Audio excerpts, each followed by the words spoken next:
Salam sejahtera Malaysia, denyut nadi suara rakyat bergema di channel ini. Jangan lupa tekan butang subscribe, like dan share. Malaysia kita punya, cintai Malaysiaku, kita jaga kita.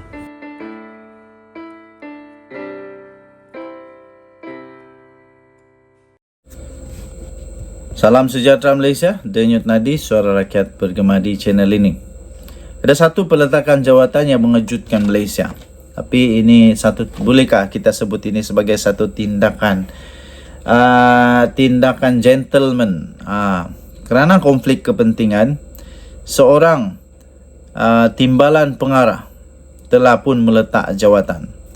Beliau ialah Rasdan, iaitu jawatan timbalan pengarah urusan Gamuda, meletak jawatan kerana konflik kepentingan. Muhammad Rasdan Muhammad Yusof telah meletak jawatan sebagai timbalan pengarah urusan untuk Gamuda Berhad untuk memberi tumpuan tugas sebagai pengerusi Suruhanjaya Tenaga atau EC. Ini susulan daripada desakan agar dia berundur daripada jawatan tersebut, iaitu sebagai pengerusi EC yang baru dilantik kerana konflik kepentingan. Melalui makluman kepada Bursa Malaysia, Syarikat Tenaga itu berkata bahawa Rasdan telah pun meletakkan jawatan untuk menumpukan perhatian tenaga dan usahanya terhadap peranannya sebagai pengerusi Suruhanjaya Tenaga yang baru saja dilantik.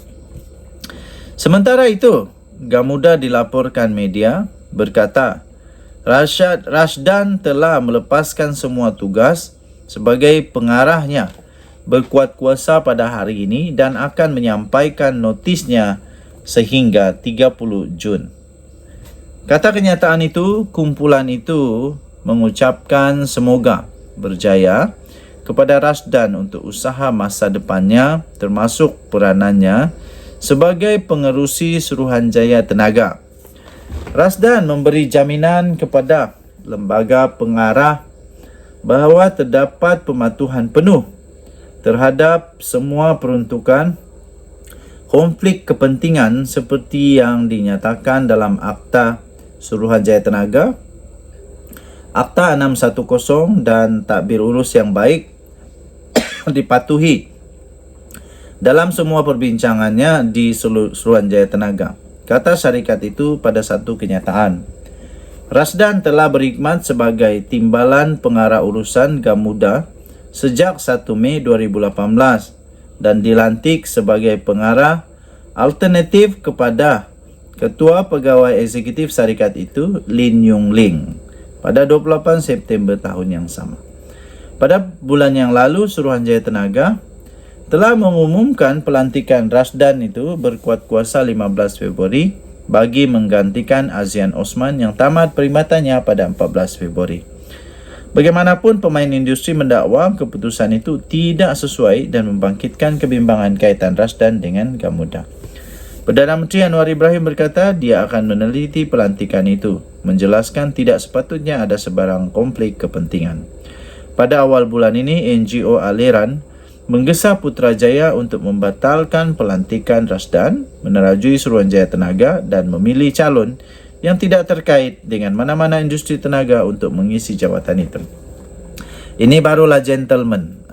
Ini barulah gentleman, tidak ada kaitan supaya tidak ada konflik kepentingan meletak jawatan. Ini barulah gentleman. Terbaik, tahniah diucapkan kepada beliau. Saya sebagai admin The Twin TV ingin mengucapkan selamat maju jaya. Semoga beliau dapat melaksanakan tugas amanah yang diberikan dengan baik. Kita jumpa lagi pada berita akan datang. Denyut nadi suara rakyat bergema di channel ini. Bye-bye. Wow. Ini memang mengejutkan. Ini memang sangat-sangat mengejutkan. Tiba-tiba ada skandal SECS, dakwaan. Tiba-tiba ada skandal itu kononnya terlibat Exco Melaka. Ini betul kerja siapa lah ini membuat fitnah begini. Kerana ini disangkal oleh Ketua Menteri Melaka.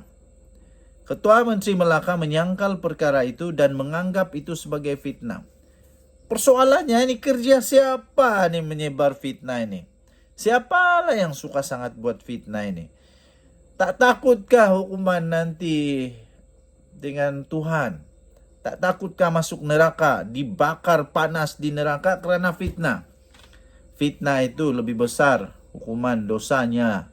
Lebih besar dosanya dari membunuh tahu. Jadi kenapa mau sebar fitnah ini? Ketua Menteri menganggap itu fitnah. Dakwaan skandal seks Exco Melaka, saya anggap ini fitnah. Itu kata Ketua Menteri Melaka yang baru. Ketua Menteri Melaka, Datuk Seri Abdul Rauf Yusof, menganggap kontroversi seorang ahli Majlis Mesyuarat Kerajaan Negeri Exco yang didakwa telah terbabit dalam satu skandal seks dengan seorang wanita sebagai fitnah dan boleh berlaku kepada sesiapa saja. Siapa yang sebar fitnah ini?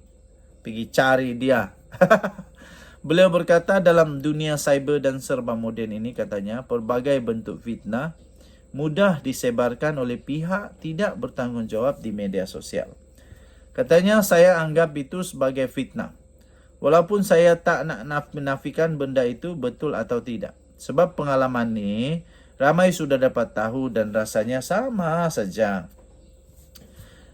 Dan katanya ini satu mainan musuh politik. Siapa musuh politik tu? Jadi saya pun tahu dan lihat ini adalah permainan musuh-musuh politik. Katanya pada satu sidang media selepas beliau membuat lawatan ke lokasi kematian ribuan ikan di Sungai Melaka di Melaka hari ini. Abdul Rauf yang juga adalah pengerusi Badan Perhubungan UMNO Negeri berkata, demikian sebagai mengulas dakwaan bahawa seorang exco negeri itu kononnya terbabit dengan skandal seks dengan seorang wanita seperti mana tular di Facebook sejak semalam. Menurutnya, beliau tahu asal-usul kontroversi berkenaan selepas melihat dan meneliti perkara yang ditularkan itu. Namun enggan mengulas lanjut mengenai perkara berkenaan. Beliau turut menyerahkan kepada anggota exco terbabit sama ada mau membuat laporan polis atau untuk membuat tindakan yang difikirkan wajar. Tuan-tuan dan puan-puan yang dihormati sekalian, bila dah nak kalah buat fitnah. Lepas tu minta maaf, kena saman, buat lagi. Minta maaf, kena saman, buat lagi. Siapalah yang suka memfitnah sangat ini? Harap-harap berhentilah membuat fitnah, tak baik. Kalau nak berpolitik, politik sajalah. Tak payah nak buat fitnah. Tak berbaloi hanya untuk menang politik masuk neraka. Tak berbaloi lah. Pada pendapat saya langsung tidak berbaloi. Langsung tidak berbaloi kalau hanya untuk semata-mata untuk menang politik masuk neraka. Aduh, tidak berbaloi langsung. Lebih baik saya kalah masuk surga daripada menang masuk neraka. Okey. Daniel Nadi, Suara Rakyat bergema di channel ini. Bye-bye.